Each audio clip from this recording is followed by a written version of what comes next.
The cost of leaving behind your emotional self and the connection to your spirit is also the cost of leaving behind true intimacy with the self and true intimacy with others. The further away you get from it, the better you become at denying yourself and denying others their needs. And this is why, as you develop in life, you can feel an emptiness and a meaninglessness more and more, because inside of yourself, there is a deficit that's building. You don't necessarily know what your inner world is. You don't know what needs nurturing. You're not honoring what hurts, what's difficult, and you don't have any ability to really cultivate a life of connection that can help you to experience the best experiences that you really came here for as a soul. When we look out at the landscape of what people call success, what we oftentimes see is how many people have titles, have material wealth, and have bank accounts that look a lot more attractive than ours. And so that's what keeps us on the treadmill, because we are fantasizing that if we just keep throwing our best at every moment in our performance, somehow it'll all make sense one day.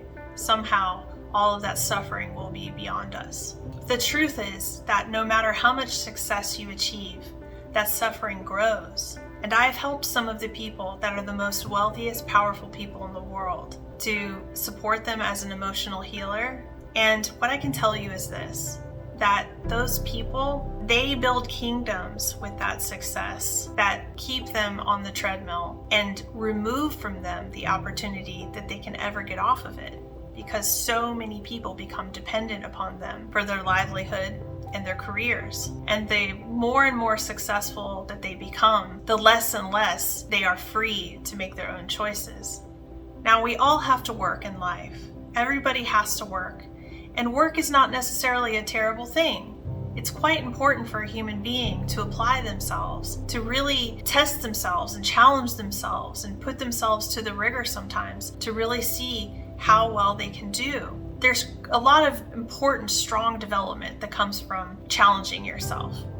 But what I'm really saying is that to become a performance machine, to put yourself in a position where your life doesn't matter, but the end for that business or that company or that goal is the only thing that matters, that's where it becomes very dangerous. Because you are not a machine, and nor are the people around you.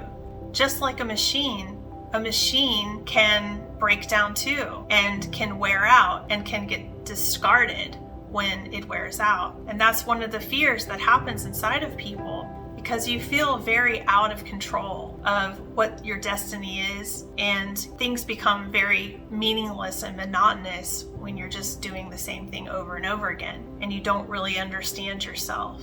You don't really understand who you are. You don't really have a feeling as to why you came here, what your soul wanted to achieve or feel or experience.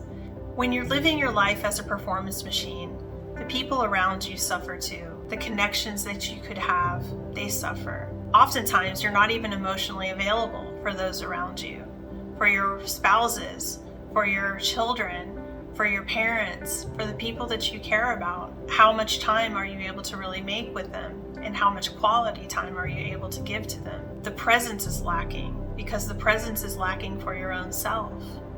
And when you don't have time to actually focus on yourself, to actually consider who you are and really build from a foundational core standpoint, then you're not developing a life for you. You're not developing a unique experience for yourself that can really allow you to bloom. Part of it, of course, is our economic system, which drives us towards more and more growth. But it's so important that you do not allow your precious miracle of a life to be destroyed by systems.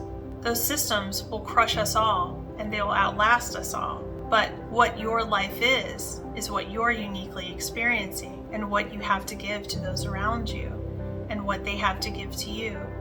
And if you don't have time and availability for presence and connectivity and new beauty to be brought into your life, then you become a vacuum and you become empty, and everything around you becomes hollow and meaningless. And a lot of resentment can grow, a lot of anger and pain and shame and regrets.